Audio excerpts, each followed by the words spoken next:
এই ব্রত ভক্তি ভাবে করে যেই জন ধনধান্যে পুণ্য হয় তাহার ভবন অপুত্রক পুত্র পায় পরম সুন্দর দিনে দিনে যশ মান বাড়ে বহুতর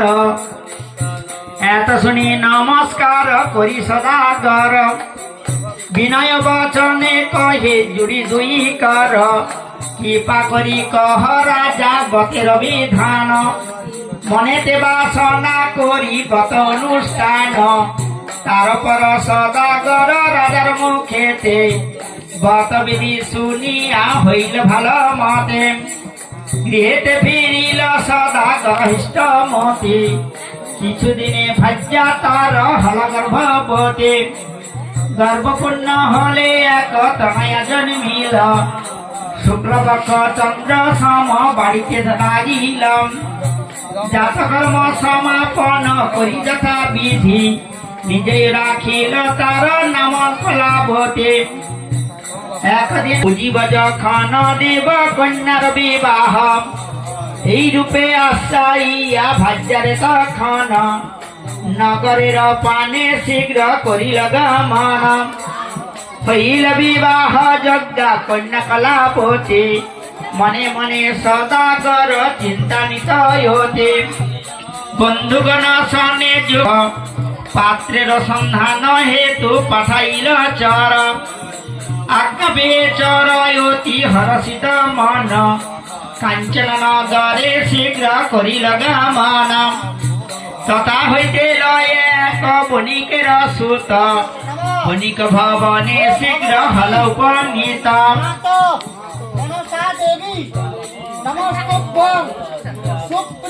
রূপবান কন্যা দ্বার কইল শুভাখানে বিধির নিবন্ধন প্রভু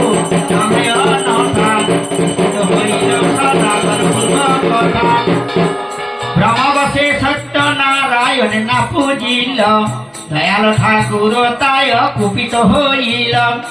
তারপর সদাগর বাণিজ্য কারণে শিহরি সরিয়া যাত্রা কইল শুভাখানে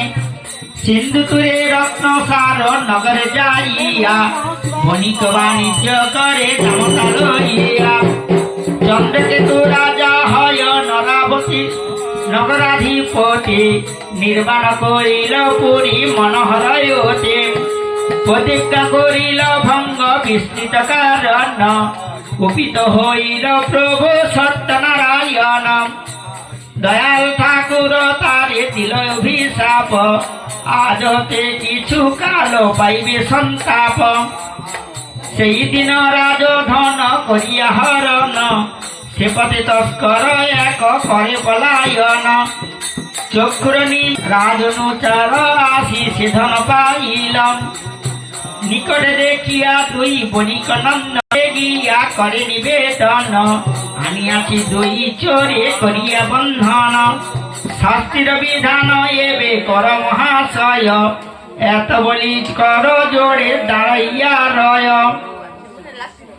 রাজার আজ্ঞায়ে দয়ে করিয়া বন্ধন অন্ধকার কারাগারে করিল স্থাপন ধনরত্ন তাহাদের যা কিছু আছিল চৌদ্দ অপরাধে তারা রাজকোষে গেল কারাগারে সদাগর জামতা লইয়া নেত্রজলে ভাসে দুঃখ দগ্ধ হইয়া হেতা সদাগর গৃহে প্রমাদ ঘটিল ধনরত্ন অলঙ্কার তস্করে হরিল অন্যভাবে ঘরে ঘরে ভ্রমে দিন রাতে কন্যা কলাবতী আর ভাজ্য লীলাবতী একদিন কলাবতী ভিক্ষার কারণে প্রবেশ করিল এক বিপ্রেত ভবনে সত্যনারায়ণ বত করি দর্শন বত কথা শুনি কইল প্রসাদ ভক্ষণ ভক্তি ভাবে কর জোড়ে করিল প্রার্থনা